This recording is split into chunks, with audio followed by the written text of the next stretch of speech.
Hello, fermented folks and Meathead Media fans. Welcome to our first episode of Meathead Media's podcast, which is entirely based on our Substack articles that hopefully all of you who join, which is 0 people so far, have read. But we're going to get an audience, and even if we don't, we just love vibing together here. My name is Travis Vermolem. Over here to my right on the screen, I guess, yeah, that's my right hand, is Zeb. And down below is Kent. Zeb, Kent, how are you guys doing today? Maybe tell the people about you a little. Go for it, Kent. You first.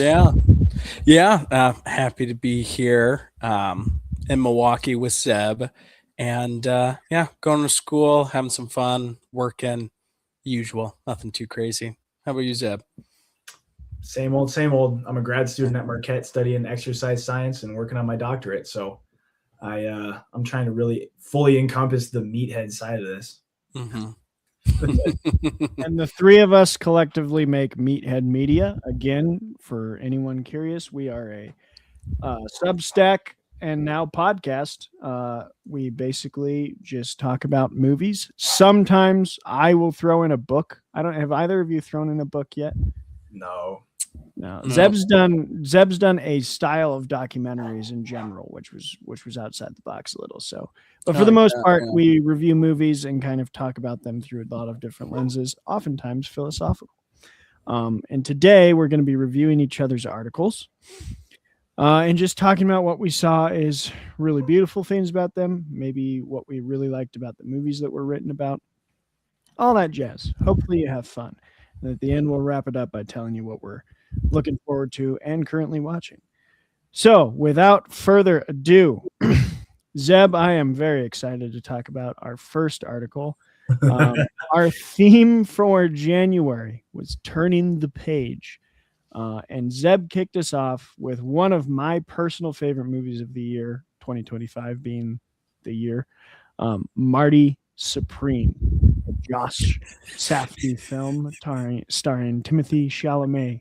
And the title of your article was Turning the Page, Marty is Not That Supreme, which gave me a bit of a jump scare because I was like, did he hate this movie? Tell us, Zeb, what was behind the title, Marty is Not That Supreme? Oh, okay. I think we should differentiate my opinion on the character versus my opinion on the film. That's where the title came from. Also, it was just really for the taking, just clickbaity. Like, could not resist getting jump scares out of people. I have had 2 people come up to me that I know in person who have come up and gone, dude, what do you didn't like Marty Supreme? And I went, you didn't read the full article, did you? And then they go, oh. I'm like, first sentence, gotcha. But yeah, let's not conflate my opinion of Marty with my opinion of the actual film.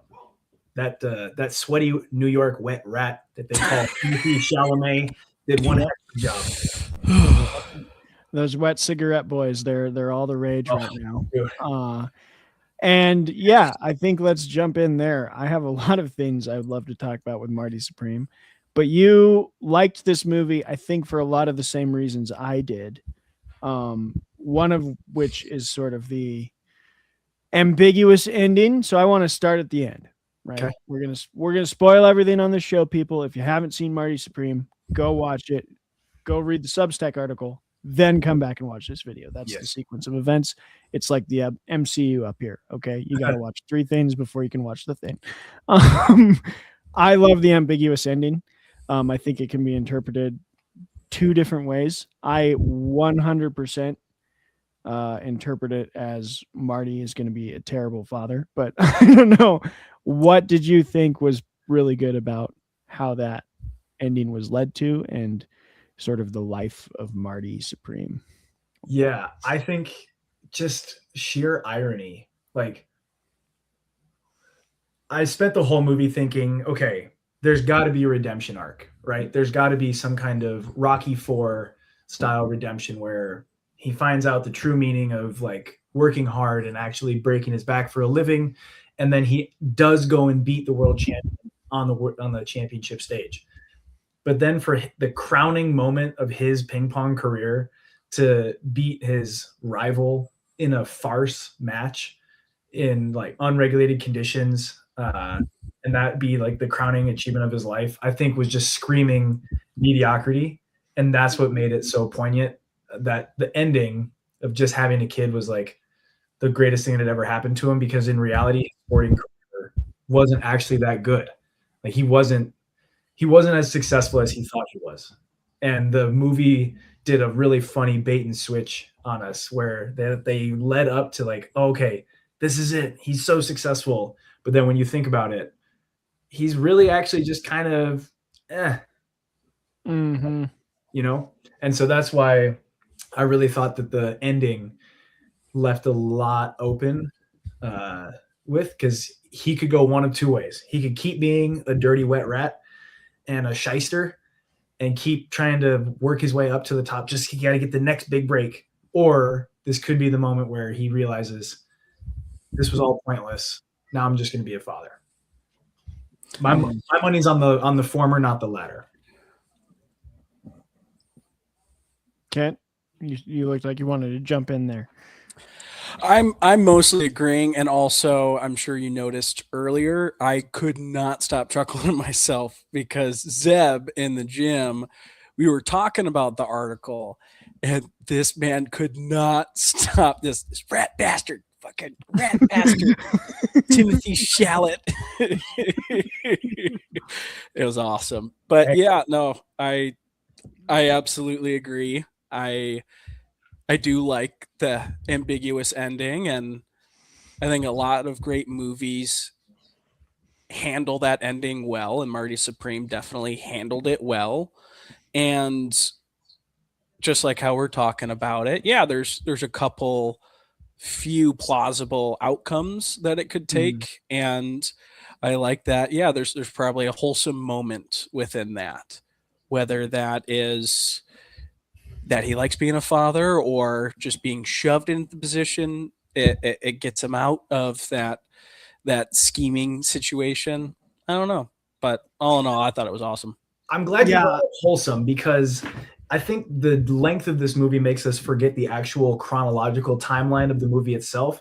That kid is born a week after he leaves Rachel on the steps of her apartment building and is like, yeah, this is your problem. Peace. You're not, you don't contribute anything to my success. Catch you on the flip side. Yeah. A week.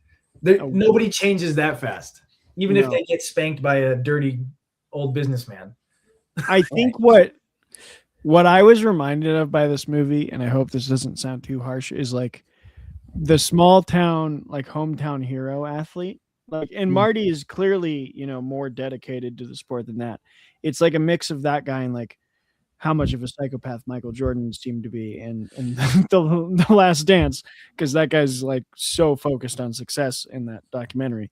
But sort of mixing the two personalities, because what I can see for the future of Marty is like he will be the guy that's at the bar and someone's watching ping pong for some reason and they're like talking about the Japanese champion and he's like, oh, I beat that guy, and everyone's like, sure you did. Like, and he has no way to prove this like monumental thing he did, so it's all just in his head. And yeah, I can just see that in the future of his life, like tearing him apart, kind of like, I never actually did prove myself to anyone but myself. And I don't think that's satisfactory for like a narcissist like him. He has to have the recognition from the outside world, which is why I think the fatherhood thing won't work out, because like, I think to be a good father, I'm not one, obviously, but I know a lot and I had a great dad. Wait, you're not a good father, or you're not a father? I'm not a father. But I know a lot of fathers and I had a great dad. And it seems like an entirely like selfish thing. Like, you have to be able to let all of your success be interior, and any exterior success is like someone else's, and you have to just be able and I can't see Marty ever doing that. Being able to be like, yeah, my kid made it, so I'm happy. Yeah. Like, no. It would require a little bit of sacrifice. Mm-hmm. Yeah, he seems like the guy by 50, he's got a Corvette and he's really trying to fight for those weekends. Yeah, he was like his fourth wife. But yeah. Speaking of, the one thing I also want to talk about is you really wrote about ambition in this movie. Is definitely about. Can you speak a little to that? Yeah. So what I think was really cool about this movie was that they showed us the many different faces of what it means to be ambitious. So we have Marty, who's willing to like crawl his way out of the sewers, being the wet rat that he is. I can't resist. We have Marty, who's crawling his way up to the top. Very ambitious, willing to sacrifice a lot to get there. Then we have Kevin O'Leary's character, which I thought was fantastic because that's a real life billionaire. That character is just Marty if Marty would have made it, right? That's Marty who has like probably killed somebody for the sake of business, for the sake of $1 billion deal, right? He was willing to do some very questionable things and did some even more questionable things just to sell pens. Pens, right? He's not an oil baron. He's selling pens. Okay. And then we have Kevin O'Leary's wife. Gwyneth Paltrow. Thank you. I always forget her name. Gwyneth Paltrow, who is kind of like not even secretly stealing from her husband just to fund her performance so that she can feel like an actress again. And so we see this ambition all mixed throughout, but for some reason we feel more okay with like Kevin O'Leary's character because he's a billionaire and he actually has external success that proves that his ambition was worth something. So like his ends justified his means. And then Gwyneth Paltrow, not as successful because her play flops. And then we have Marty, who he does such a good job convincing us not to like him the whole time. And his ambition seems relentless and almost misplaced across everybody. Yeah. It's a big compensation. So, yeah, I like that you touch on that too. I didn't even think about it that way of like Kevin O'Leary his character almost never crosses your mind as like as despicable because he's made it. Yeah. And so it's like, oh yeah, he's the villain, but really Marty's the villain. It's more man versus himself. And this guy's just there and Marty's actually like trying to take advantage of him. But really it's like he probably also clawed his way to the top. And man, like that's just goes to show the Safdie brothers are so good at this like train wreck style that they do. Because Uncut Gems was the same where you're just uncomfortable, but like thrilled. It's like you are paying like $10 to have anxiety for 2 hours. And it's like entertaining. It's such a weird thing they do, and they do it better than anyone. And I love that they implement like everyday celebrities into their movies, because in Uncut Gems it was the basketball player. I didn't see the movie. It wasn't Kevin Durant. It was shoot.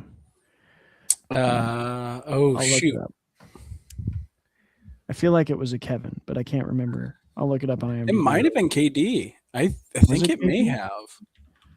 I know who you're talking about. Mm-hmm. Maybe shit. Who was big on the Knicks around that time? Because it's set in New York, right? Manhattan. Yeah, it's definitely it's set in New York. I'll figure it out. Oh hi. Yeah. KG. Kevin Garnett. Kevin Garnett. Yeah. There it is. So like Kevin O'Leary's in this one. Kevin Garnett was in their last one. And this, for people who don't know, is actually one of the first projects where they've split.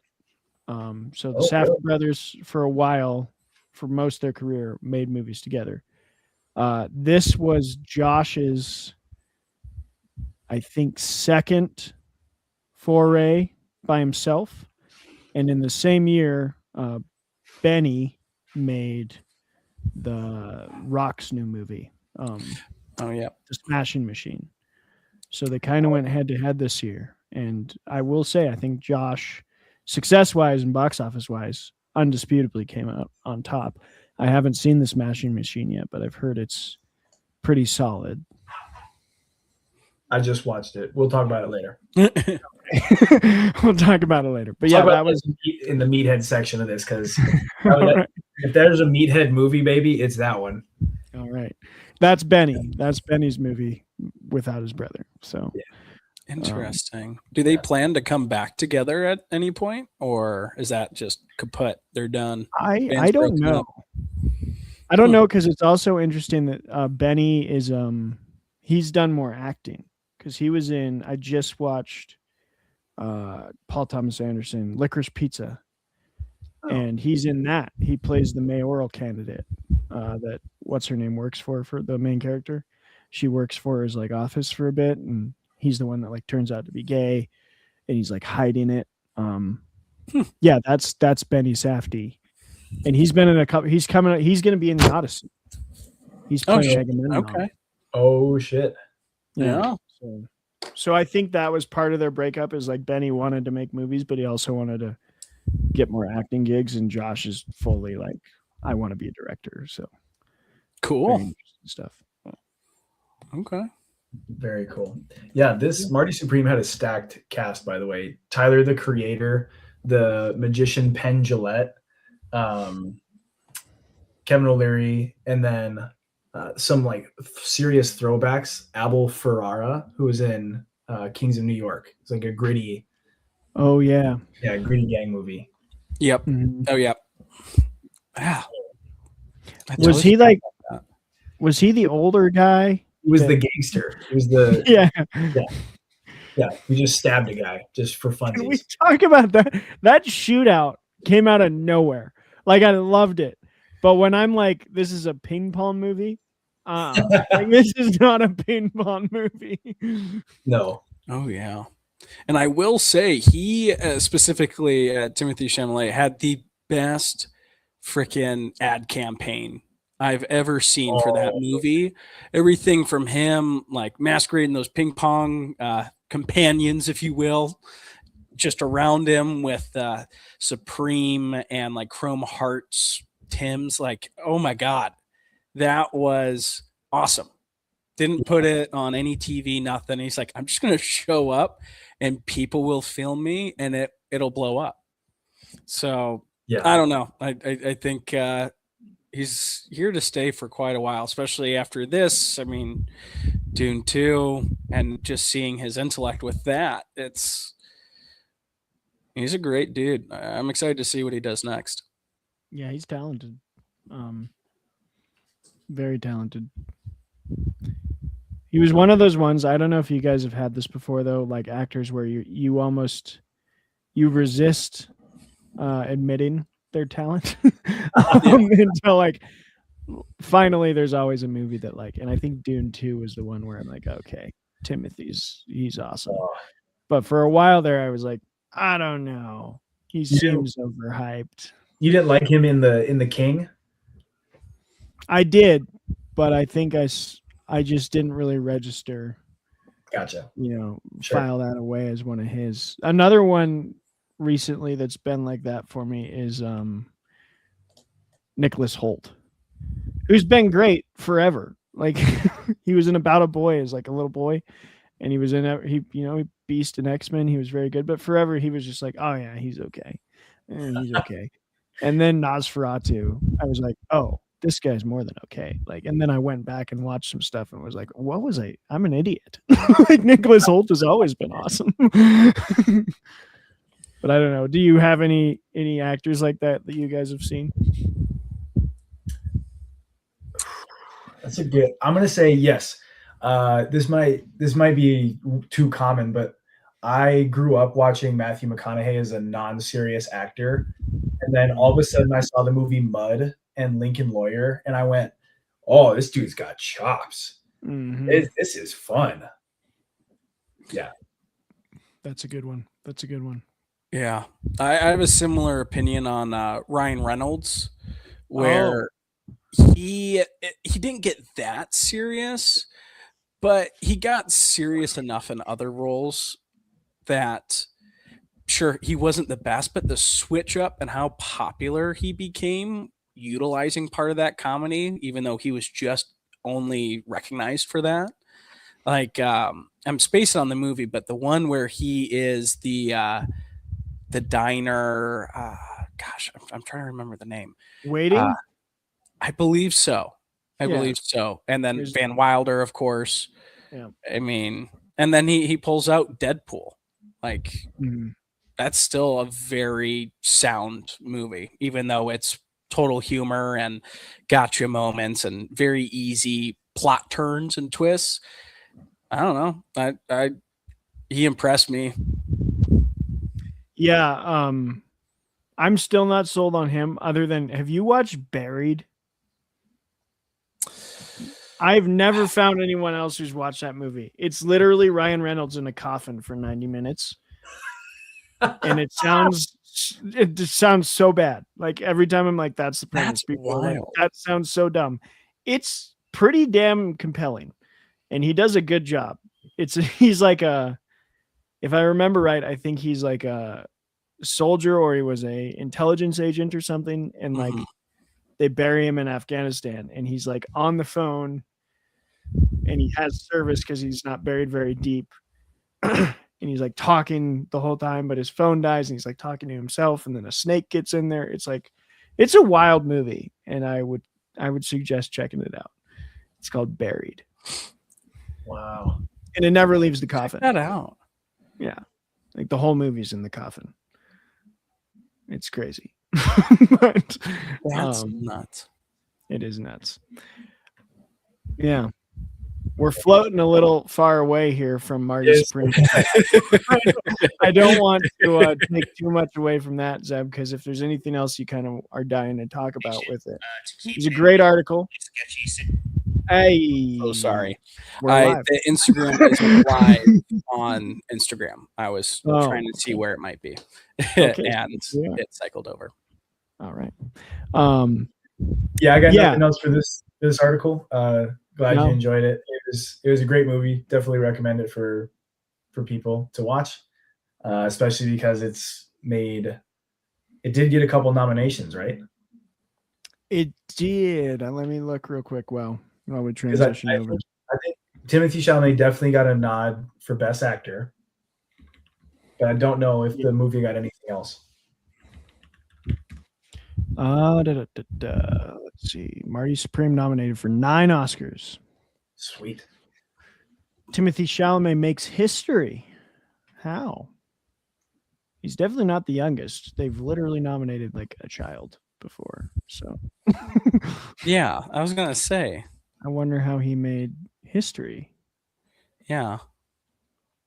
Huh. Chalamet earns his 3rd Academy Award nomination in the Best Actor category. Previously nominated for Call Me by Your Name and The Complete Unknown. He's now the youngest male actor to score 3 acting nominations since Marlon Brando. So that's how he did it. Makes sense. Very cool. All right. Sweet. Even more reason to go see it before the Oscar buzz. Oh, dude. It is nominated for Best Cinematography and... Oh no, that's good. That's a hard category this year because it's coming up against Frankenstein, One Battle After Another, Sinners, and Train Dreams. So, yeah, that's a stack. For Best Cinematography is going to be nuts. Yeah, that's a bad year to be nominated for Best Cinematography. Any of them could win, and I'd be happy. Any of them. But can you imagine the crew who does and be like, "Yeah, I won over all of these." Yeah, I was in the heavyweight boxing division and I knocked everyone out. Like that's Mike Tyson. Yes. Whoever wins this year is the Mike Tyson of cinematographers. Just right in your face. Cool. All right. Actually, before we transition, I want to hear what's your prediction there. Oh, for Best Cinematography. Why? Yeah. Oh, we have Marty Supreme, Frankenstein, One Battle After Another, Sinners, and Train Dreams. I mean, I'll just start. I think it's gonna be Sinners for the barn scene. Yeah. This might be a long shot, but I think it should actually go to Train Dreams. Okay. Train I Dream think that was sorry, go gorgeous. ahead. It was just gorgeously shot. The long Yeah. landscape shots and the whatever the style of shot is, where it goes from eye level to sky level, and you like you're looking upwards. Man, they just had some wonderful shots in there. A lot more subtle. And I'm with you. I like that more, but I think you're right. It's a long shot. I can't see the Academy going for it. I'd be very happy if they did. Kent? I agree with you, Seb. It'd be super cool. Total underdog. I really hope it's Frankenstein. I know I'm biased. I wrote the article on it, but there's beautiful shots in Frankenstein. Right. Yeah. And I think the area it excels in that not a lot of people recognize, where I did a ton of photography in high school and I still dabble here and there. And the more I did it, I found I was spending way more time researching and setting up the shots than taking them. And Frankenstein, in a way, has the most beautiful prep for all the shots because it's all real outside of a couple standalone shots where I think CGI is utilized in small like post after effects. And ultimately a couple shots where like when Victor Frankenstein's climbing to the top of the spire, the lightning rod, the actual exterior of the mountain range, everything that's CGI, but the total lightning rod itself is real. Like he was on a harness actually scaling it, if I'm correct. I remember seeing that somewhere, or at least seeing this Coliseum just standing with green screen and all the freaking body parts, like the guy lying down and like Downward Dog or wherever that was with his ribs kind of like Blood Eagle exposed. That's all legit practical effects. And I know it's a separate category stating it as practical effects and FX, but in my opinion, I think that also is a factor when deciding good cinematography and just framing a shot and dialogue, because only so many shows and movies do that well, where like Letterkenny is a phenomenal example where it's just plot. Everything else is like C-list, not great, but the plot's great enough to get you through it. And I love it, but there's nothing to praise about the cinematography. And in that same breath, if let's say they were to stage it up a little bit, maybe make some practical effects, add some stuff, might go, that was a fun visual movie. So the setup also accounts for that. So I think because they were so driven in their FX, I think it deserves a nod this year. I definitely think, though, you're right, Frankenstein could win it easily, but like Marty Supreme had the chase scene through the city with like the shirt. It's gonna win it. Off and like the ping pong scenes were phenomenal. One battle after another, though. This is what I think is anyone's game, because that car chase scene, we're gonna get to that because you wrote an article about it. But the like rolling hills and the camera sweeping down at the wheel level, is it like, and you see the car poke up, like that was gold.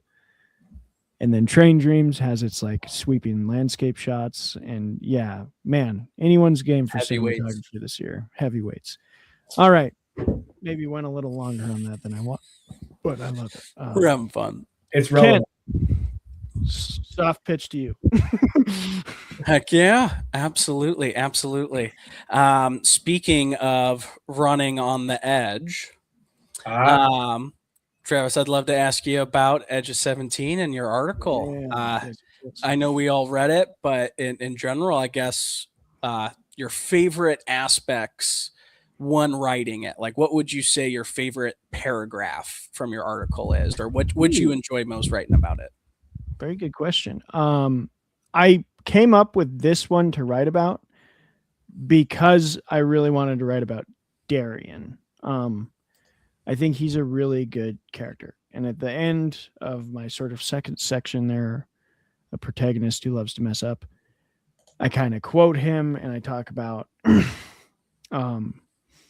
how he's, I think, counter to a lot of the stereotypical like brother figures in these coming of age stories, because usually you'll get the brother who either, what I'm used to seeing is either the brother is a dick the whole time, like never redeemed. Maybe he like gets embarrassed at the end of the movie and as a laugh, or you get like the brother is redeemed at the end by admitting that he was wrong the whole time. And I love that this movie, it like slowly shows you nuggets of the brother being like just as affected by the tragedy of their family, just as messed up in a different way, relied on way too heavily by his mom. And like, he finally has this breakdown where he's like, I'm just going to read his lines that I wrote. Yeah. Because I think it's such a good quote. It is. He says, he like finally confronts his sister and he says, "You're right about everything. I'm only here for me and my life is fucking incredible. I love it. I love spending another night talking mom off the ledge. I love only applying to schools nearby because who knows what'll happen in the house if I'm not around to fix it. And I love that the one person who makes me feel like I can take an effing breath I can't have without completely destroying you. So you're right. It's a blast. I win." I think that's like such a gut punching line, and it really makes the main character, I'm so bad with names. I wrote today an article. Nadine, like face her own self-obsession that's like driven her through this whole movie of like, and that's a teenager. Like that's another thing I love about this movie is teenagers are like they are the center of their own world, and they're supposed to be. Like that's the age. It's not it's not like a defaming them.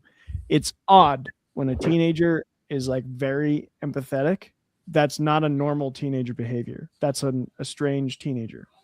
Because usually they're very like, I have to focus on like everything is about me and everything is like dialed up to 1,000. Like that's just what happens when our hormones are like raging inside of our bodies. So yeah, those were my two favorite aspects. Travis, I think you should give the people some context as to what qualifies you as a particular expert on teens. I'm a middle school teacher. Please tell the people. Yeah, I teach middle school. Yeah. I teach middle through sophomore year. So yeah, if somebody understands what this old curmudgeon-y Woody Harrelson feels like in this movie, it's poor Travis. Yeah. Yeah, I don't know how you do it, man. I think I would last maybe 2 minutes. I'd throw a book at a wall and I'd walk out. Like, that's it. I'm out of here. It's a great job. I mean, but it is Montana, so throwing a book at a wall, I don't think would get you in as much trouble as you think. Yeah, it depends on the school. Right. Depends on the book too. Depends on the book too. Yeah, 100%. Yeah, Travis, you also, I mean, I think this was really well written. But you only gave the movie 3.5 out of 5. Yeah, it's flawed. I think it's a little choppy in its story beats. It's also at times very generic. Like you've probably seen this coming of age film in certain sequences look exactly like a lot of movies you've seen, which can be a benefit, but I think in this case is a bit of a detriment. And then I just can't get past, I think I wrote in my article, the amount of FERPA violations. Like Woody Harrelson is such a great teacher in this, but my head is screaming when I'm like, you just picked up a teenage girl from a park at night in your personal vehicle and drove her to your house. I don't care if you have a wife and a baby. I know your intentions are good. You would be fired like immediately. Like that is so not kosher. So there's like a level to where that kind of painted the movie in a weird way to me because the realism is gone. Because I'm like, I love Woody Harrelson's character, but there's no way he'd still be a teacher. Even the lunches when she's like eating in his classroom, just them. It happens, and there is a window, so it wouldn't be as bad. But there'd be other teachers that are like, hey, you seem a little close to that one female student. What's that about? Like it'd be a lot more suspicious than they make it out to be in the film. So that was a little realism got erased for me. Yeah. To quote the Police, one of their hit songs, "Don't Stand So Close to Me." Yeah. Yeah. I was a big fan of this movie. So I really like agreed with a lot of what you said. But I didn't see this movie as a teenager. I saw it as more of a college-aged kid. And I come from a world of an all-boys boarding school, high school. So like none of this stuff made sense to me. Like it was nothing I could ever like relate to except from stories. Like my knowledge of high school co-ed comes exclusively from film and TV. So like to me, I didn't pick up on like the missed beats and like the FERPA violations because I'm like, I guess this is just what happens in public school. Everybody's just hanging out, I guess. You had your one favorite teacher. My teachers lived on campus.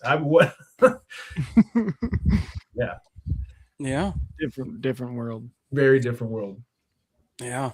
Yeah, no, in response to you, Zeb, and also Travis, because I do want to touch on what you said initially, where I really like how you highlight that this is all vulnerability within each character that they're being forced into, whether they like it or not. And it's moments like this that cultivate that growing, that maturing to the point that you can become empathetic, where I think this movie shows a very realistic tone and example of what it looks like to lose somebody and then continue on.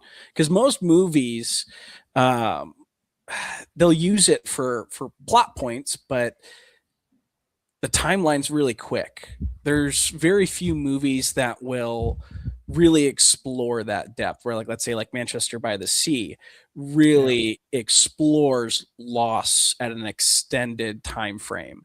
And I think Edge of 17, like you say, it does a phenomenal job at depicting that realism. So I really like that you said that, because to transfer over to you, Zeb, I going to both public and private, both co-ed, everything for the viewers, everything from I went to a all boys military Catholic school for half of high school. The other half was at a non-denominational Christian school that was co-ed.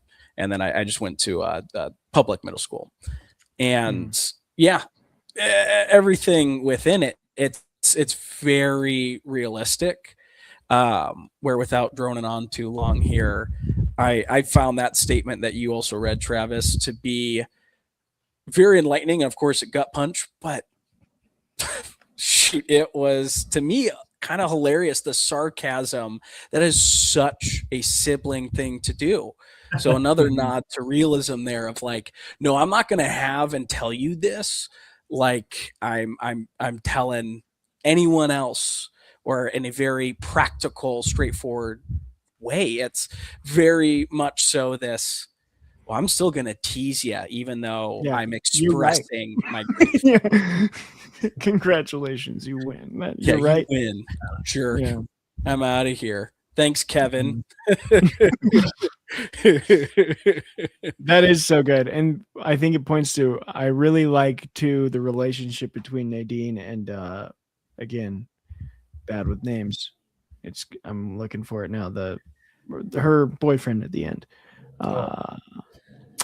What's his name? He was such a nice guy. Yeah, I lost it. Erwin. Because it's so awkward. And that's like not even just teenagers, in my opinion. Like that's every new relationship. You have these like periods where you're just like, I'm gonna try it. Like I'm gonna try and say this thing and hope that it's funny. Oh, they didn't laugh. Well, I guess I'm still here. And like if you want to be there enough, you like work through it. I love the pool scene where he has this moment of like truly being upset. And he starts to like swim away, and you see it in his face, and the actor does a good job of portraying like, yeah, he's actually mad that she came here, like got into a swimming pool in a bikini, and then all of a sudden was like, do you want to have sex? And then is like, I'm just kidding. And he's like, you can't do that, and swims away. But then he like quickly adjusts, makes fun of her. They both move on, and then it shows like clips of them like actually having fun. And I'm like, that literally is the start of a lot of relationships where you're just like blundering through dumb mistakes, but you like the person enough that you're like, I'm still gonna try, and I'm gonna work through the awkwardness, and then it stops being awkward for a while. I loved it. Dude, I've been married for 2 years. I'm still awkward. Same. Like I'm still 1 year. I'm still blundering through some stupid things, you know? Yeah. Oh, to be young. On the fall.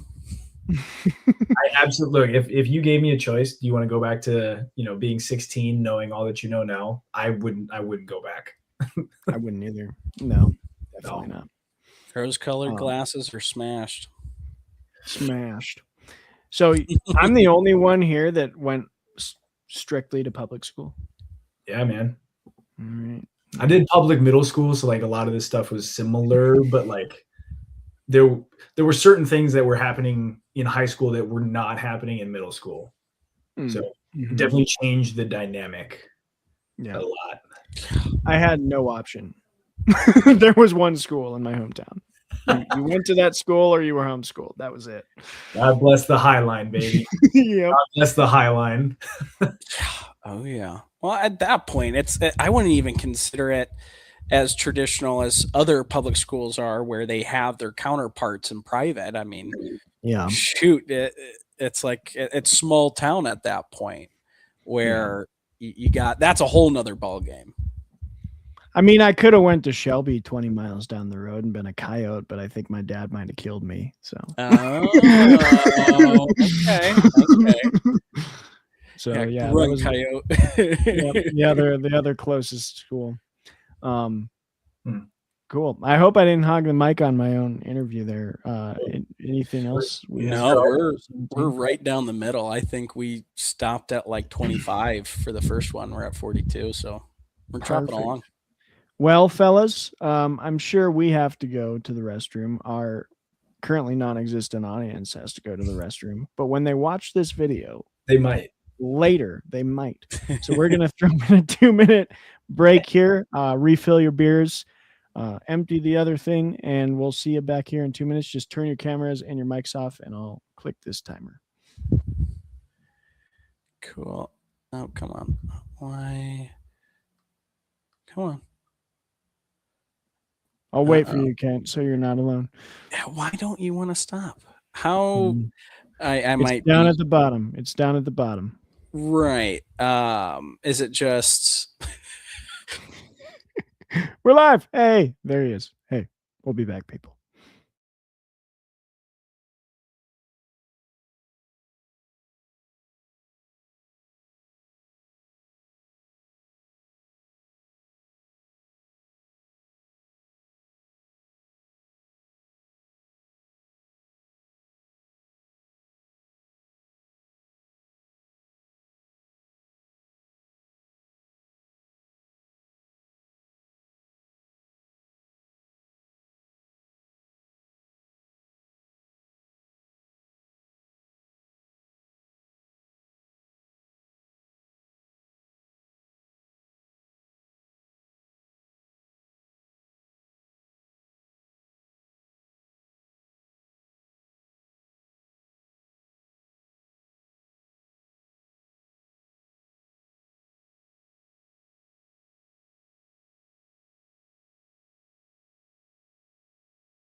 All right, we are back to Meathead Media, Episode 1, Season 1, our inaugural season. Zeb and Kent are going to be making their ways back, and we'll jump right into it. I think Zeb is leading us into our next article, which was written by Kent and was about what movie, Zeb?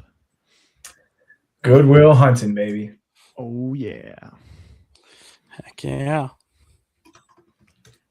All right. So, Kent, we might spend a lot of time on this one because I think you and I both really like this movie. In fact, I heard that. I used to watch it every year. This movie is in my top 5. I don't know about you, and I think we need to just go right into the heart of the movie, which is, what is it like to be a man? Ooh.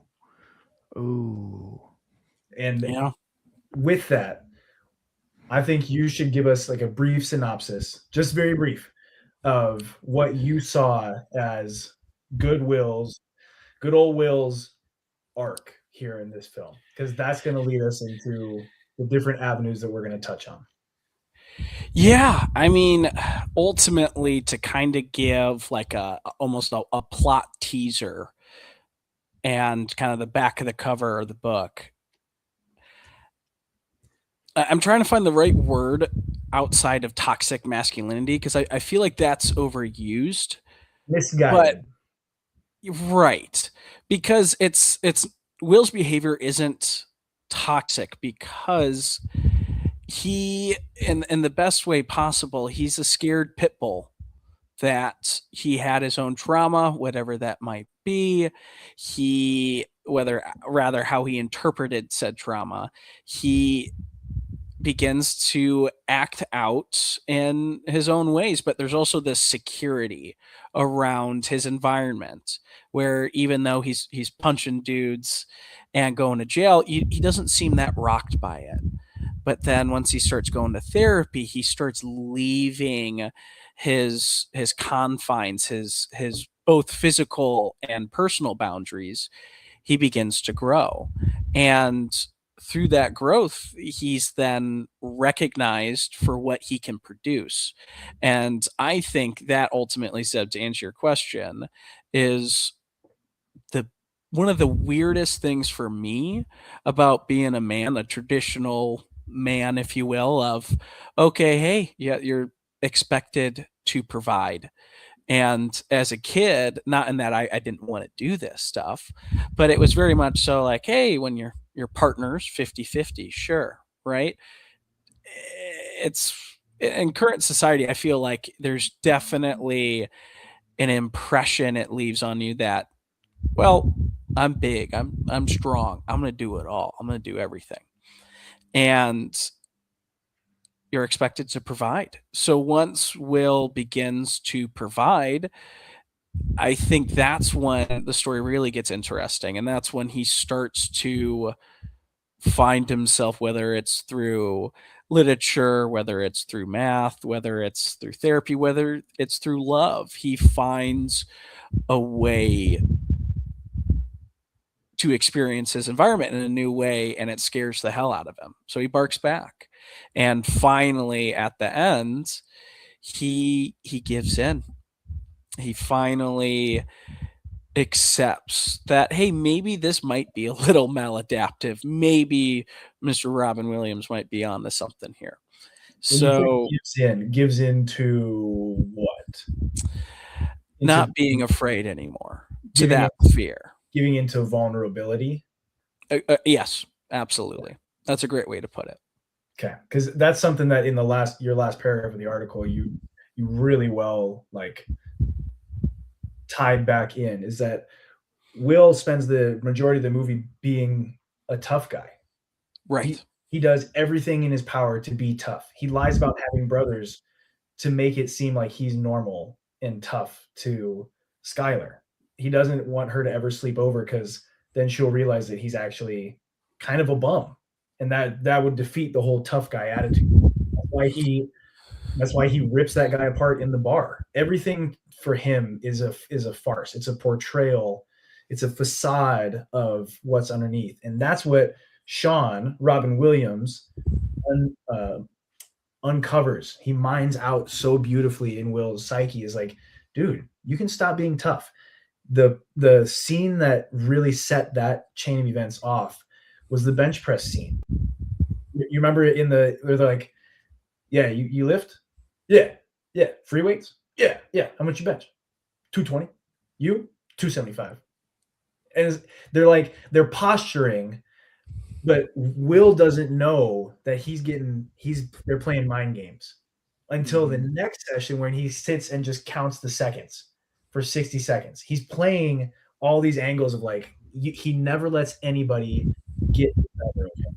And I love that about the movie, because that is a very, very real fear that so many of us, I think, share today. And that's why this movie resonates. Is like, we are so terrified of the better of us that we actually don't let anyone in. And that's where the relationship dynamic between his friends and Skylar is so poignant that Robin Williams brings up. Is like, dude, he'd lay down in traffic for his friends. That doesn't mean anything. Like, they're his boys, but what would he do for Skylar? So, sorry for the tangent. Absolutely not. I mean, I think that is a wonderful segue too for what I was even thinking about adding additionally as you were talking, where I love that you mentioned Sean's performance, Robin Williams' performance, where it is very tactful. And I think ultimately that was, like you said, the catalyst that brought Will out of his shell and allowed him to interact with this environment in a new way, to then eventually leave and fly the coop and choose love, choose education, choose freedom. Because not only was he in the beginning of the movie chaining himself down, like, I'm going to do construction, I don't care, it's honorable, it's tough, it's the whole like lineman attitude of, well, I don't give a hell, or just construction in general. I don't give a hell. I'll throw these sandbags over here over and over throughout the day, even though I'm 50 with a slip disc, because I'm a man. The children yearn for the mines. I'm glad you brought that up, because while I agree with you that Robin Williams was the person that set off this chain of events, I think the best scene in the movie, and what really kicks Will out of New England, is his buddy saying, no, fuck you. Yeah. Don't do this for you. Do it for me. You're sitting on a winning lottery ticket and you don't have the nuts to cash it in. God, Ben Affleck was so good in that. I'm going to still be here in 50 years smashing brick. Mm-hmm. And if I see you, I'll be pissed. And if I see you here, I'll kill you. Mm-hmm. Yeah. Right.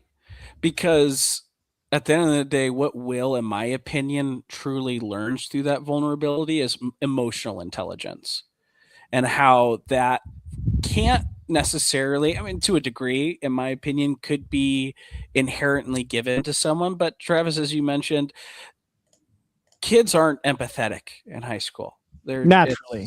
Right. Naturally. And it's unique events to give them that ability to ponder on it, and it's usually through a life event that produces vulnerability. So I think it's a great movie to show how difficult to really just marinate in that vulnerability and really sit in it, because everything was changed for him. I mean, he went from working construction and working as a janitor to communicating with some of the most fortified and wealthy and industry leaders of that time. I mean, you want to talk about a 180, you want to talk about posturing in those rooms. And we're not talking about weights, we're talking about defense contracts. I mean, oh my goodness, that would rattle the hell out of anyone. And it's such a great metamorphosis for him. And I think, like Zeb said, it's a story of male vulnerability and male mental health. It's really unique, even rather especially for when it was released. Yeah, I think it's a story about a couple things, because like, yeah, I definitely agree with you guys that it's and I agreed with your article, Kent, that is about emotional intelligence. It's about a man who's, had stunted growth, and another more modern term phenomenon is extended adolescence that's happening to a lot of people these days. But one of the parts I focus on is Arrested Development. the difference between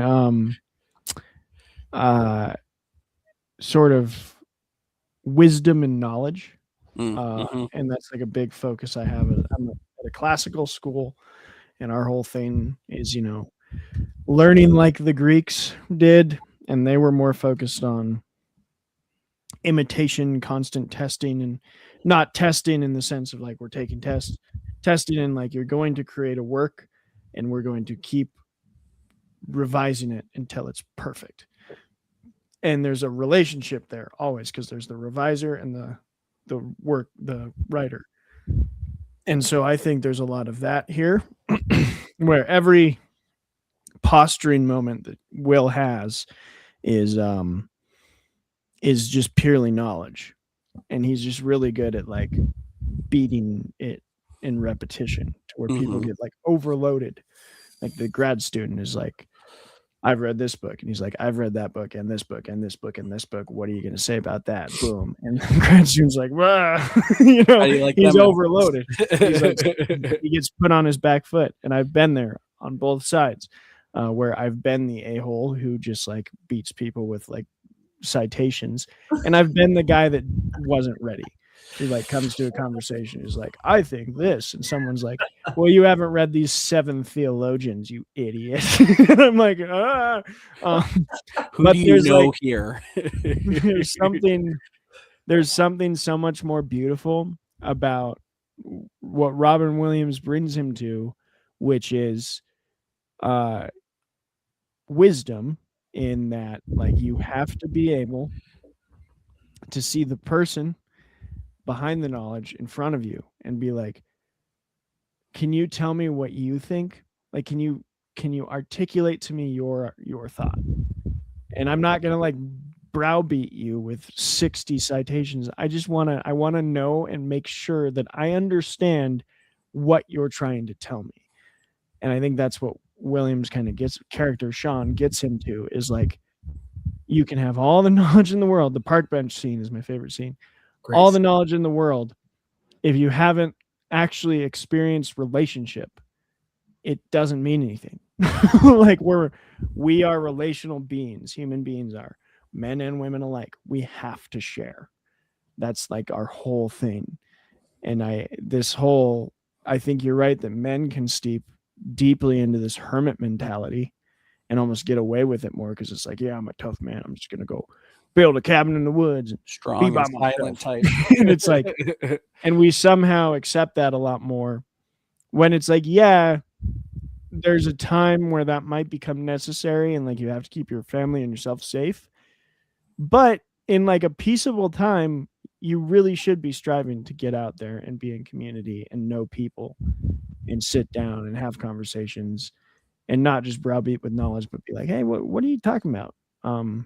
I think that's the most beautiful thing about learning. And that's what I try and do with my students, is like, I'm not here to just open your brain cavity and pour a pitcher of stuff in. I'm here to be like, what do you get and what don't you get?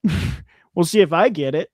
If I don't get it, I'm going to go learn it for you, come back and see if you can get it. Like, and we're going to build this thing together. And hopefully by senior year, the goal of any teacher should be, by senior year, I can just be like, I have nothing more for you. Like, good job. Like, you've learned. Yeah. Sorry to go off, but no, that was great. I think to that point, that's what makes Will so scared, is unlike his buddies, Will knows he has something greater to offer, and he's so afraid to take that leap. His buddies know, I'm going to work construction, I'm going to knock down buildings. So they're super confident in who they are. They don't have to posture. They'll get in a fight just for fun. It's not about like that kid picked on me in middle school. No, it's like, this is who I am. I know exactly where I'm going to be. But Will, the reason he's even more afraid is because he knows he has something to offer. And that is the most terrifying thing a person can realize is like, oh, I'm not doing enough. Yeah.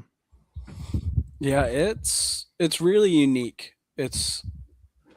I love that you said that, Seb, because through that experience for him, I mean, I think he comes out of it so much better. I mean, you can see these little points as he's progressing through this timeline, and you just see, even behind Matt Damon's eyes, you can just see this recognition of transformation and that participation of it. I know I keep going back to that, but I don't know.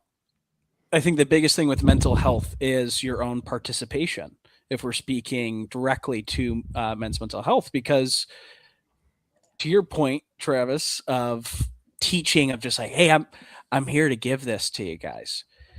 A student has to be curious, just as the great Ted Lasso says, stay curious, because in that scene of reference, he dupes whoever that owner is, and it's like, yeah, you never asked if I was good at darts, and then proceeds to just freaking mop the floor with him in darts. And it's moments like that where you see wisdom and emotional intelligence really come through, because I'm sure Ted the whole time was just like, yeah, I'm laying my trap right here. It's going to feel great. And that is Robin Williams in this. He is calling the shots from miles away because he lived it too. And I think that's the greatest lesson in all of this, is that, like you were saying, there's community. Reach out. Yeah. Right. And it doesn't even have to be another dude. Reach out to freaking anyone. And just through that communication, I think there's a lot of solace there. And I think that's what Will finds, because as he adventured out, he realized what he wanted and what he didn't. I think one of my favorite mantras from the classical education sphere speaks to this, and it's when I was first starting to kind of get educated in how to be a classical teacher, quote unquote, we were told, like, you're not a knowledge transmission to empty vessels, like, and that's kind of the way we view a lot of curricular models. It's just like, I'm going to download this information into you so that you can become another tax-paying citizen of society. It's like, you're not doing that. What you're doing is you're like walking into a group of a bunch of people who are looking everywhere because they're teenagers and their attention spans are stunted. And you're gazing at a beautiful mountain, and your job is to just try and get them to turn their heads and look with you and be like, oh, like, cool. That's amazing. And like, so that's my subject material, is the mountain. Like, I love literature, theology, and all of that. And like, I'm just trying to get them to turn and look. And I think that's what Robin does with specifically Skylar, like in his right. No. Yeah. Was that her name? Yeah. Because the experience he has that, like you say, Kent, corrected him from this life that he knows Will's living was marriage. And like, marriage is the mountain. And he's sitting there next to Will, and he's like, I have to do everything in my power to bait Will into this trap to look towards the mountain that is relationship with the woman he loves, because it will be the most life-changing experience he'll ever have. And like, I think that's the job he accomplishes at the end. And I think that's a really beautiful part about the movie, is like, ultimately the mountain isn't success and using his talent, even though that's all part of it. The mountain is what you're really losing is relationship with that person who loves you. Don't let that go. Yeah. Yeah. Had to go see about a girl. Yeah. Yep. He didn't go to the game. Yeah. He used my line. Fun fact. That was like take 17, and Robin Williams finally improvised that line. He pulled out. He's like, "Some bitch stole my line." Oh, so good. Nice. It's great stuff. Yeah. Our deepest fear is not that we're inadequate. Yeah. Our deepest fear is that we actually have potential. Yeah. In all forms. Anything else, Kent? On Yeah, I'd say that's where I'd put it. I feel good about that. I mean, as we discussed, it's about reaching out, giving in, and having some fun along the way. Zeb, you were the questionnaire. Do you have any more deep dive questions you want? No. I think we covered it, and we sufficiently talked about one of my favorite movies of all time. So I'm happy. Up there with me too. My top 5 is constantly rotating. My 1 is a fixed position, never moves. But 4, 2 through 4 or 2 through 5, constantly kind of. And Good Will Hunting is always in there and battling for one of those positions. Yours is. Let's see if I can remember this. It's No Country for Old Men. That's number 1. Yeah, that's number 1. Yeah. And every time I start to stray away sometimes and think like, maybe it's not my number 1 anymore. I rewatch it and I'm like, no, this movie is perfection. Like, absolute perfection. Masterpiece of masterpieces. Speaking of possibly an instant classic, very controversial film today. Kent, you wrote another article for us. You had the double header of the month, and you wrote about recent Oscar nomination, new Paul Thomas Anderson film, very, very revered director, and again, controversial, one battle after another. I just love to hear your raw thoughts, no question first, about the specific article. On the one question outside of it is, why do you think this movie is so controversial? Well, it's tiptoeing into deep waters, so don't. Yeah. Oh yeah, no, we'll glide, we'll grace, because I'm not here to provide a position. Honestly, I mean, this is movies. I mean, sure, we can talk about current events, but there's other pods for that where. Ultimately, I think it's controversial in its own right and its own presentation, and it's rather inherent presentation because it addresses the elephant. And that's what is controversial nowadays. And it doesn't, like, what would be a good example? Let's say the new Superman. That hits it a little bit more on the head, but even in previous movies where they kind of just lightly touch these things in terms of it being a metaphor, one battle after another goes, oh yeah, here's Sean Penn. He's a neo-Nazi. Here. Like, that is as pointing as it gets. I mean, you want to talk about the mountain analogy? There was no, oh, come over here. Look, it was swivel there. First 5. yeah. Which is necessary sometimes. Right. Yeah. And I think, like, one thing I'm going to disagree with your assessment of this movie in one point, and we'll have a little maybe debate here. Okay. But one thing I really, really love is that you talk about the title being so important because it's this weight of like anger and fear and anger and fear and anger and fear. And like generationally, it's focused in, and I'd just love to hear more of your thoughts on that, because I think that's a beautiful part of what you wrote is these kinds of traumatic experiences that happen to people breed this constant, just like pressing anxiety that can travel across time, essentially. Yeah, where to take that point off and riff, not to summarize here, it's all about perspective.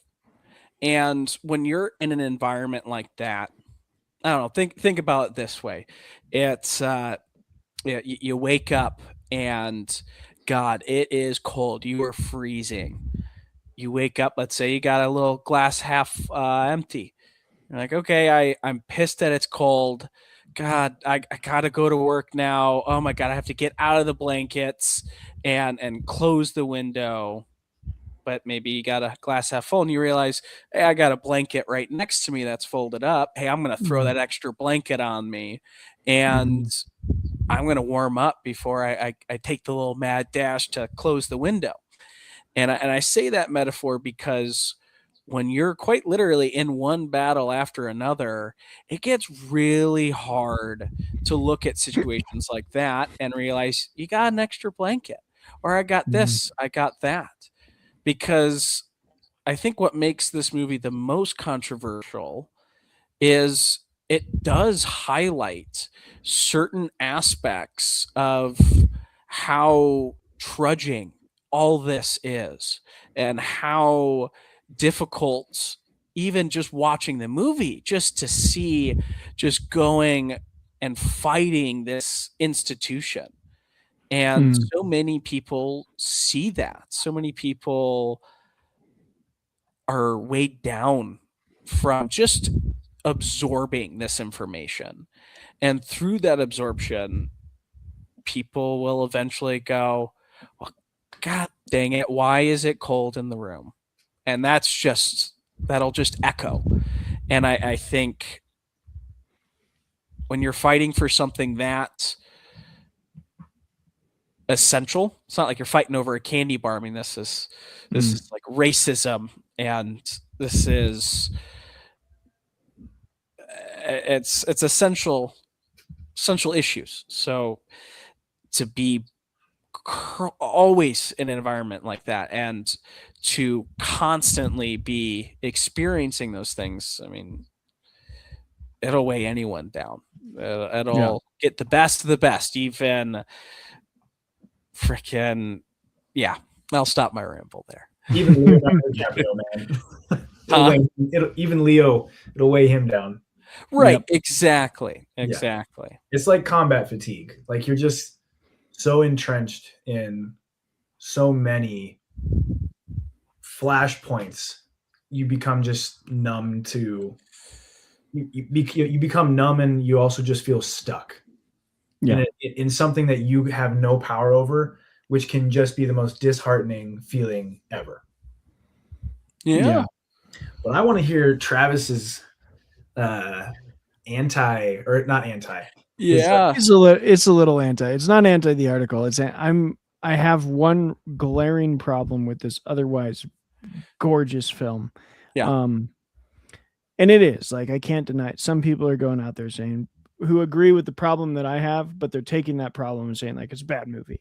And I'm like, it's not a bad movie. Like, like you're blind if you think this is a bad movie. It's a very, very well-made movie. But I hate the ending. I hate it.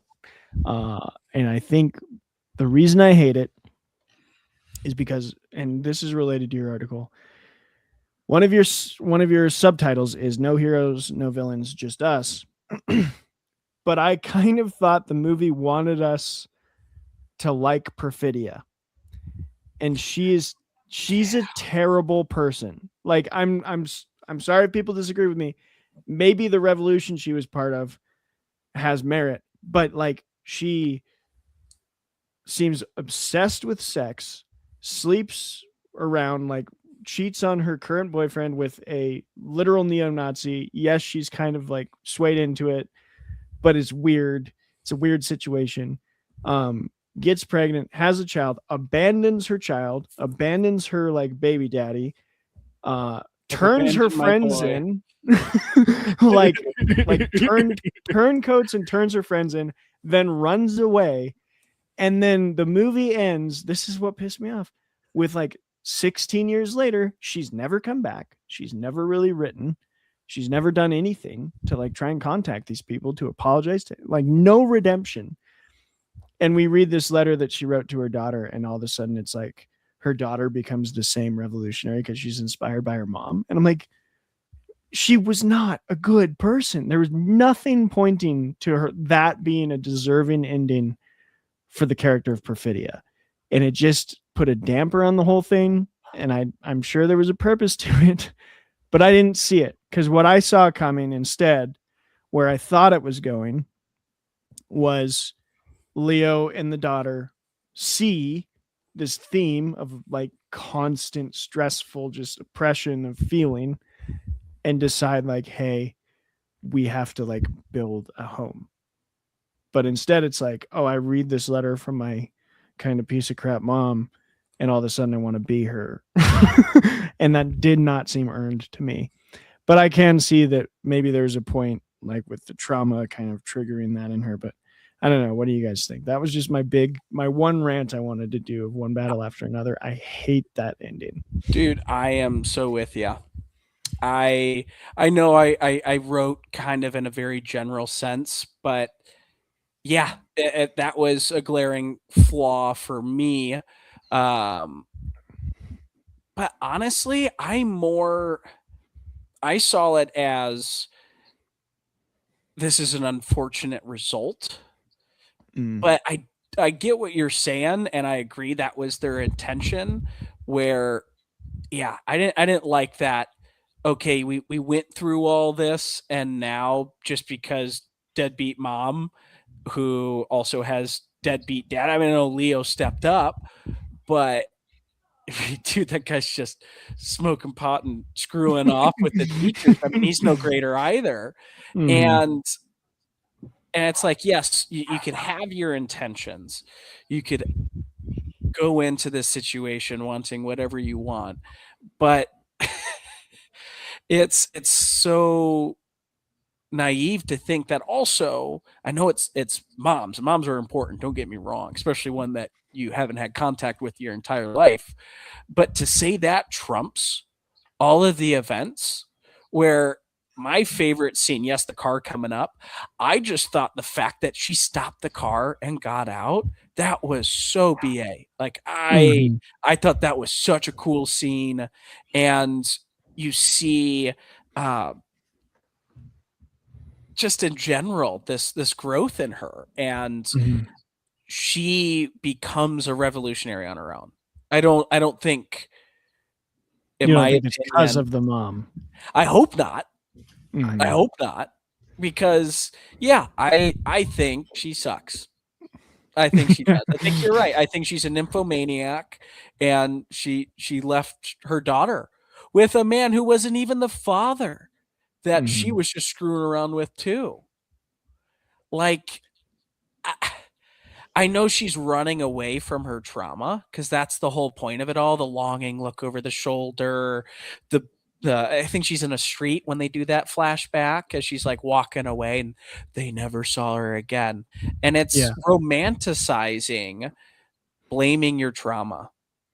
I did think Regina Hall offered kind of a foil to her, Deandra, as like an actual sort of mother figure, because like her whole thing is, as soon as she sees the daughter is in the game, she's like, dear God, why?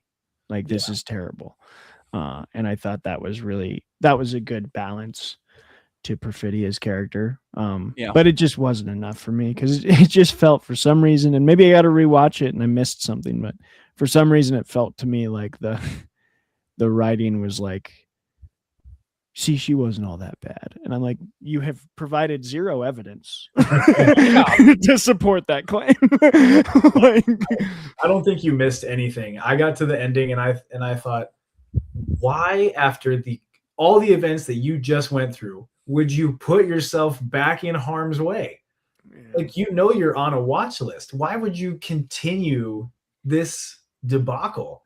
Also, the thing that actually, like, the ending didn't draw me out of the movie as much as having to like suspend the disbelief that this revolutionary organization still had functioning passwords and code words and like people still working it, dude. Anybody that knows history knows those revolutions end in like 13 business days. I did love that though, dude. Of like, I love the humor they throw at both. Like, they very critically look at the one side, like the neo-Nazi side, and like clearly the more critical lens is turned towards that. I don't think this movie is a middle line movie. I think it takes a side. But I do love that they poke fun at the revolutionaries, and like the phone call scene with Leo at the phone booth is hysterical. Like that guy just being a moron. Fucking liberals. So funny. I love that. Right. It's so petty terminology. It's like, dude, I'm one of your Frenchmen. Let me through. What's the password? Sorry, that's just an invasion. Like, God damn it. Like, I couldn't believe for a second that they still had the same functioning landline. In today's era of like wiretaps and stuff, you're telling me that's like the one, and it stayed clean for 20 years. Like they didn't get a hold of it in 20 years. But then in like 3 days, they took down the whole organization and then killed a bunch of nuns. No. Yeah. But it back, me. I do want to go back to your article. Your first subtitle was a changing lens. And I just want to talk about this because, like, again, not to get into too deep of waters, but like you said, it feels different. So did you watch it once before and like you had rewatched it, or was this your first time watching it was after this tumultuous month we've had? Yeah. Well, it was, I watched it twice. Yeah. Okay. Where I had watched it first. I forget when it came out. And when I watched, I know it was last year. But more or less, yeah, I think it hits the head very well. I think it identifies that this issue isn't everyone, and everyone's got a part to play, where I think it shows, especially keeping current events in mind, it shows an entire communal response. Another movie similar in that regard I would put is Civil War, in more of a fear-mongering dystopian setting, but it's very real. And I think it also, that movie, shout out to Civil War, I think it has one of the greatest quotes, especially for right now. And it's, I forget his name, but he's got the pink sunglasses and the long rifle on his arm, and he's like, oh, what kind of American? Yeah, Jesse Plemons is the actor. Thank you. Yeah. Like, this is exactly that. It is division, and it also is what's a good word here? Dysfunction. Yeah. Because most big things, you involve over 100 people in anything, there's gonna be dysfunction. There is gonna be insanity, and that's what our current events are, is dysfunction. Because even though you've got a main protagonist who's great in certain ways, he's not so great in others, and he is complicated, he is multi-leveled. So, and I think that's what this situation is, and seeing it again, and seeing it now, having experienced some of the funness, it really does change that lens. Yeah. I think it definitely will have a different kind of vibe to it when I revisit it. And I'm both excited and nervous to do so. But I think it's a hard movie. And I think one of the parts that the last thing I'd really like to talk about, unless you have more, Kent, obviously, was that the movie has all of Paul Thomas Anderson's movies, I think, do the beautiful thing of like, they look so real in actual physical sense, which I talked about this yesterday on a Fermented Fiction episode of like, there's something about the like beautiful model sheen being wiped off that I just find so compelling and so like inviting to the viewer of like, Leo does not look pretty at any point in this movie. None of the people really look like they're dolled up and like made to, they look like people. They look like real people. The houses look very realistic and drab and down, like kind of gross. Like the pothead house, I was like, I've been in that house. I know that guy. Running around in the robe. Thank you, Sensei. Yeah, and like I I think everything about Paul Thomas Anderson, the way he films, is like he's not afraid to look away from the sweat and the grime and the sort of realistic sheen of, you know, imperfections that we as humans collect. Yeah. Yeah. And I think it'd be really hard to, I don't know, you got Megan Fox in there and you want to show her suffering and convey that point of how hard it is to live through one battle after another while you've got just star-studded twinkle eyes Megan Fox going like, oh, this hurts. And everyone is going to be like, wait, what was the movie about? Yeah, she was hot. I love that. This doesn't work if you make it Hollywood. No. At all. I mean, any of the current stars. I don't even think Timothée Chalamet could fit in there. I don't know. He's not clean in Marty. No, he's a pretty grimy little dude in Marty Supreme. He's always sweating in that movie. I think he could pull it off. Yeah. Yeah. I'll concede. You know what? Yeah. He'll fit in. Timothée Chalamet, I hope he gets a Paul Thomas Anderson gig. That would be amazing. I can't wait for that day. Yeah, that was. Zeb, any last thoughts on One Battle After Another? No. Actually, yes. This felt like much more of like a very personal essay. I just want to know, quick question, what was your actual rating of the film? Yeah, I would give it, and I like to stay pretty solid with my ratings, where as much as I want to give it a 5 out of 5, that's only reserved for a couple few. So I would say a stellar movie like Frankenstein. I can't remember what I gave it when I wrote the article, but I'd give it a solid 4.5. Okay. And in reference to that and my scaling, I would put One Battle After Another at a generous 4.2. Okay. Yeah. All right, we're getting into the decimals. Very nice. Nice. I like the decimals. I like them. Zeb, you graced us with 2 articles in our subsection that we title Only the Good, which is exactly what it sounds like. Articles about movies that we love and things that we maybe don't write about that fit the theme, but we think really deserve a spot at the top of like, go watch this. It's amazing. Just generally, you want to tell us a little bit about, so you wrote Only the Good, war documentaries, and Only the Good, Ingress.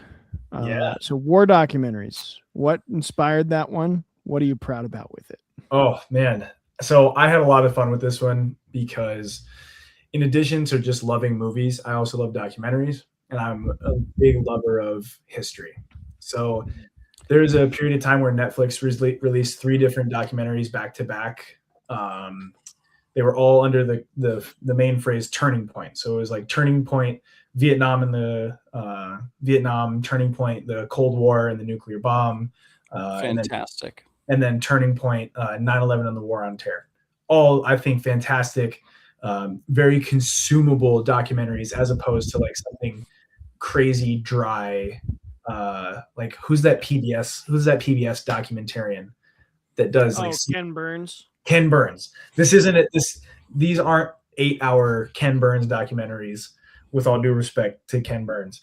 But recently, what like really inspired this article was a new Netflix documentary called Cover Up, which in very brief synopsis, this is about the Pulitzer Prize winning journalist Seymour Hersh, who wrote for several major publications and then moved on to his own. And interestingly, now currently writes for Substack. But he himself reported on the Abu Ghraib prison, which was a horrendous prison where U.S. soldiers were just doing the most heinous shit to people. He reported on the My Lai massacre, where up to like 1,000 people were just gunned down, like men, women, and children just gunned down. And he has covered so many things in between, from indiscriminate carpet bombing campaigns to like deep cover assassinations. So the documentary itself really touches on his life and how he somehow both stumbled into and just got lucky covering these stories. But really, to me, what was more pressing of an issue, why I wanted to write about it, was because these cover-ups existed.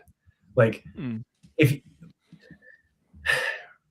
this is going to be a controversial take, but if the people in power were to just tell us like, hey, we absolutely just killed a bunch of civilians, I would maintain my respect a little bit more than them trying to immediately brush it under the rug and deny it. Because that assumes that you think I'm stupid enough to believe you at face value. And that bothered me. So that's why I really liked this stuff about what Seymour Hersh, sorry. Not Philip Seymour Hersh. Seymour Hersh, what he really was part of. So basically after that, I went into a deep dive in a lot of other documentaries that I think are great, and why I think watching documentaries, especially war documentaries, are so important is because if you don't know your history, you are bound to repeat it, especially in recent years. I think there have been repeat events that have mirrored things that have happened in the past, and people seem to be surprised when they happened. Yeah, I think that was a really important part that hit home to me, because it's a conversation I've had in a lot of circles, not to give anyone any indication of my personal views, but like I keep hearing this word unprecedented. And I'm like, no, unprecedented times. Like if you like, it's precedented. This is how it happened before.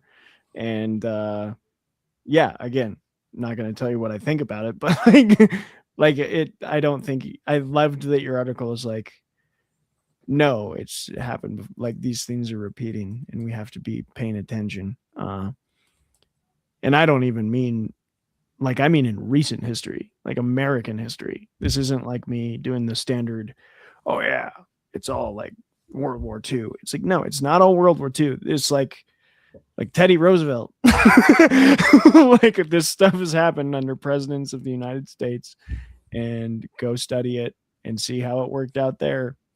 Oh yeah. A lot of times it wasn't good. Like, we'll see. Oh yeah. I mean, shoot, Nuremberg. I mean, it was told that, rather from their side, that hey, we studied Jim Crow laws, we studied this, we studied that. I mean, it repeats itself from so many different angles, and I don't mean that in a very general sense. And that's as far as I'll dive into that.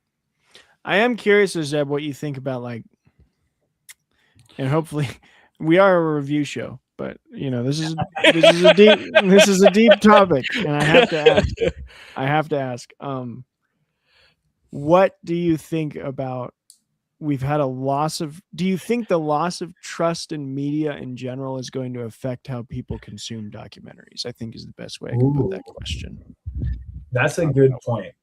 Because it's hard for me personally to trust documentaries, to view like a nonfiction movie and not want to be like, I have to go research all of this on my own. And like, not that I'm like that. I know that's a prideful thing and I have to brush it aside, but it's my gut jerk reaction of like, I've been lied to before and you're telling me some crazy things and I don't want to be lied to about them again and be like in the classroom spouting out this stuff. And all of a sudden it turns out I was wrong, you know. Sure. Let me play devil's advocate then, because that I think is a great example. Let's say, for the sake of argument, that everything I referenced in these documentaries is completely erroneous, completely false. Then at the very least, some percentage of people will go actually look it up, right? That's a good point. So if it's, even if it's wrong, it might still result in a net positive of people like you doing some more digging, right? To me, and I think I kind of touch on this in like the very last paragraph. These documentaries aren't supposed to make you cynical. They're supposed to make you keep questioning what you actually see. So if you take the documentary at face value, then you should be questioning everything you see on a day-to-day basis, because you get a little bit of that pattern recognition. Yeah. Yeah. And I think I love that. And I think to combine it with an earlier theme of like, I think all of these things, if I could urge, again, we're a review show, but we're getting deep. If I could urge anybody, like something that's changed my life is like, yes, have the like view of I need to question a lot of things and do like dig into the really good scholarly work, but at the same time, be in community, like test your ideas against other people and like have relationships with people who disagree with you has been one of the most helpful things of my entire life, of just being able to have a good relationship and good friendship with someone who's like gonna either call me on my BS or bring forth an idea that I'm like, hold up. Like, you believe that? Like, I don't know about that. And have a conversation about it. But I don't know. Do you guys agree about? I think those two things need to blend. Well, I think it kind of ties pretty well into what we were saying about Good Will Hunting. Like, that's what I'm saying. Yeah. The flaw is that one of his major flaws is that he was just satiated. He was comfortable where he was at, because very few people in his inner circle were questioning him, and he should have, and eventually did, move circles to where he got more pushback. Mm-hmm. So yeah, I think it's really important. Number one, to question, and number two, to be surrounded by people in your immediate vicinity that question you too, because otherwise you end up with what social media has become. If your friends are just an echo chamber that you just shout into, it's no better than social media, which is just an echo chamber. It's a void. It's a black pit of like reaffirming your own beliefs instead of asking yourself, hey, what does security really mean? What does freedom really mean? Like, I've heard these terms thrown around. What's going on? You know, like just that question alone, I don't think gets enough people like introspectively asking. And that's why I like war documentaries. Yeah. Because everybody says like, no, I would stand up for what's right. And then would you? For the people in the moment, you know, it's like, well, I kind of like what's going. I kind of like, you know, the security, the comfort. Like Kent, you brought up Nuremberg, and one of my favorite clips from that movie with Russell Crowe is asked by an American lawyer. He's like, how could you have fallen for this? And Goering goes, because he made me feel German again. And it was like, that was all it took. That was all it took. And people were like, no, we're good. Don't ask questions. Anyway, watch your war documentaries, people. Yeah. Zeb, I agree with you full-heartedly, where I think our media literacy as a generation is really compromised right now. And it's the day and age of, if you want to use a fun buzzword that I love throwing around, weaponized incompetence. I think there's so many people, just like good old Will, who are used to the way the things are. You go to get your groceries, you go get your fuel, you live in a nice warm house. And not to sound dramatic, but in other places, even first world countries, that very aspect is always, and sometimes, or even rarely, under siege, but it's still called into question. And in moments like that, you get critical thinking from your environment. You have to do it. Just like Will, he was forced in that position. It was sink or swim. And that's what he wanted to avoid the whole time, because who doesn't like the underdog? Yeah, I'm smart, but I'm going to do construction. And in that breath, we stick to just scrolling through social media, and all of a sudden, buzzword here, buzzword there, article here. And it's exhausting. It's one battle after another. It sure freaking is, because I like it because it's exactly as you said.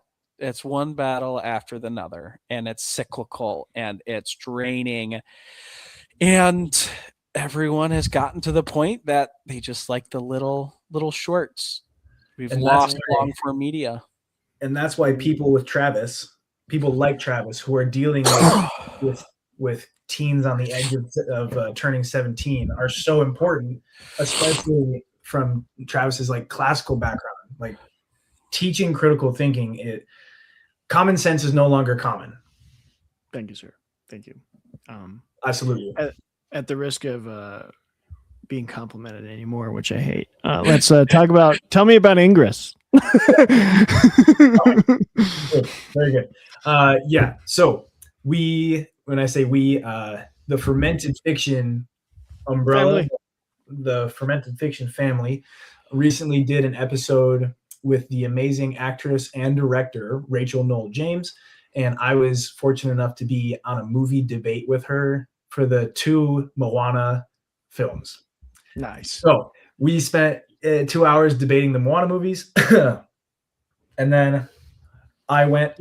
Give yourself even more credit, Zeb. You stepped into the ring a week with only a week's advance because I double booked myself and couldn't make it. So Zeb saved my butt. I'm gonna let you in on a little secret. What? Don't tell Clay. Oh no. I don't have Disney Plus. I did not watch the second Moana. Buddy. We've all done that. I read the synopsis I could get my hands on, like, in preparation for either side of the argument. Anyway, not important.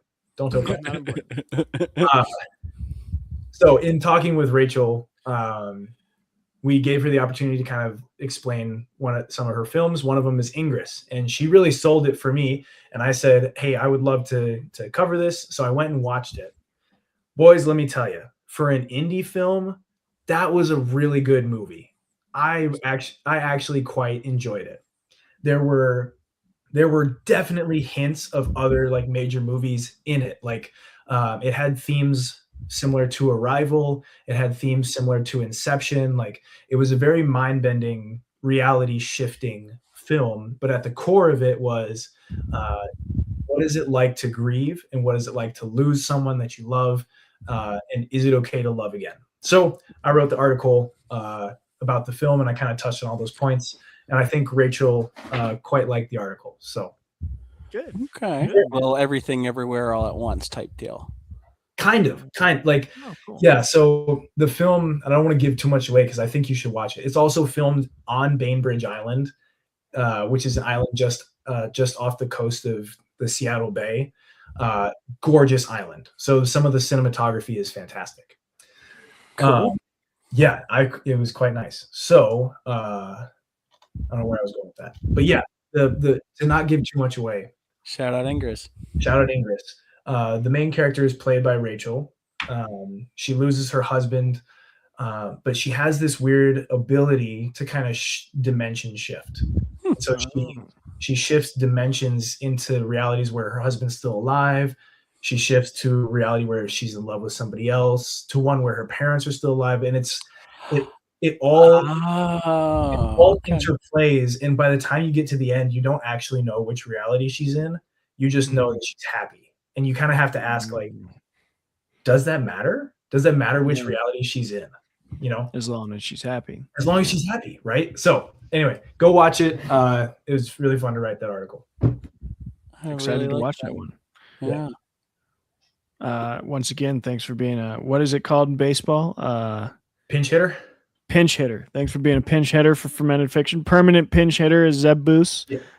He's always our guy that will step in and debate anything, and we appreciate it over at our other show. So real quick, just to advertise it, we are part now of the Fermented Fiction umbrella, which includes this show, Meathead Media, our articles, as well as Under the Rain Shadow, which my brother hosts. It's a literary critique workshop show, so maybe a little more insider for some of y'all, but it's really valuable.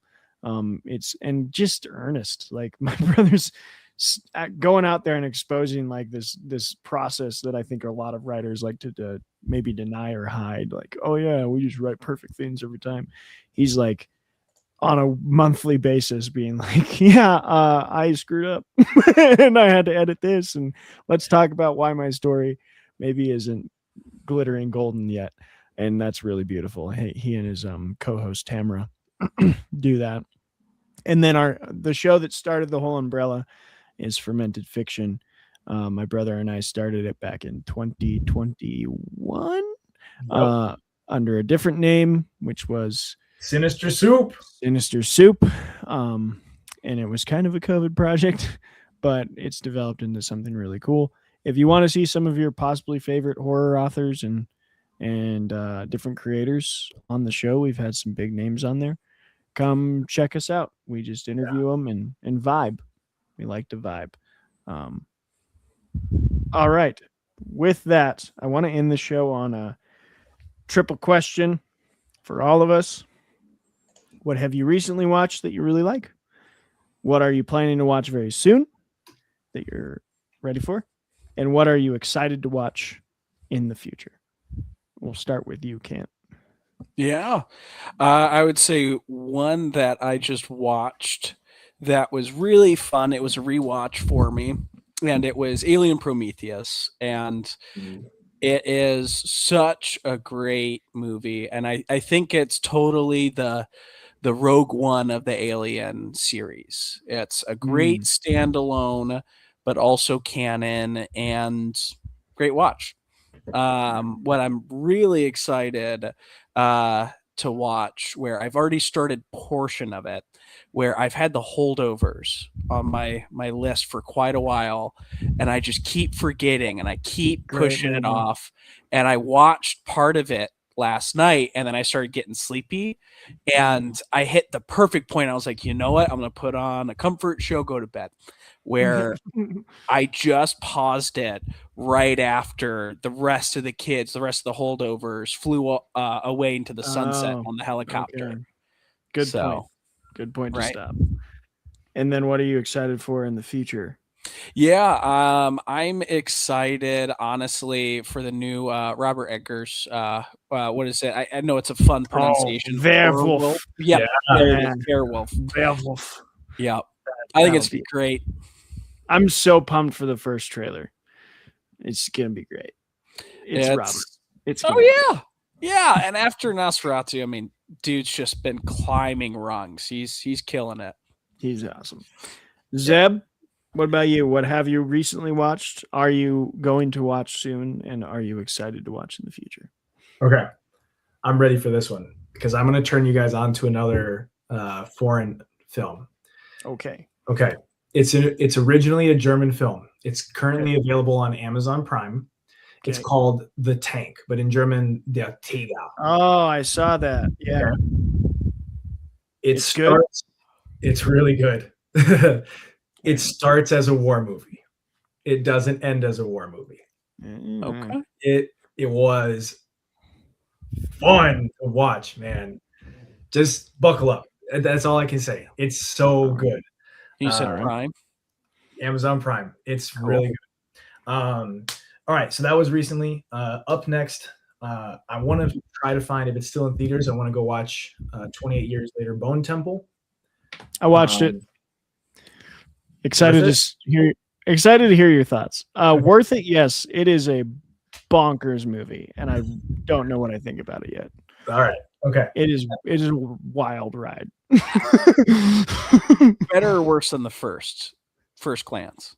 I literally can't say. Like, it's a wild ride. I don't know. I have to watch it again. I don't know what I think about it. There are a lot of decisions that were made that are it's in a world plagued by unoriginal ideas. Bone Temple took some swings. Cool. Sweet. Okay. I'm looking forward to it. And then for 2026, I got to go with my boy Christopher Nolan. I'm so excited to see The Odyssey. Yeah, I know that's pretty vanilla, but yeah, man, I'm with you. It's the classic. It's like saying I love Indiana Jones. I won't repeat Who it. doesn't hate Indiana Jones? I mean, yeah, that would have been mine, but I meant vanilla in the sense that like I think a lot of people are excited to see that. You know, like I think it's one of the most anticipated films of the year. I could have said I'm excited to see Andy Weir's adaptation of Hail Mary with Project Hail Ryan Mary Gosling. with Ryan Gosling. Oh, Ryan Gosling. That's gonna be sweet. I'm reading the book right now in preparation. Does it have the traction of The Odyssey by Christopher Nolan? No. My three, I recently have been rewatching Band of Brothers with my wife, and she's never seen it. Which one? The series, all of it. The first series. You're on the first? Yeah, we're on the 5th episode of the series, the mini series. And yeah, I'm gonna write an Only the Good article about it next month, so look forward to that, people. Coming up, I really want to make it to the theater, and weirdly enough, I kind of want to go see The Housemaid. My parents actually said it was kind of fun, not good, but fun. And you know what? I'm down. I'll go sit in the theater and watch that and see how it is.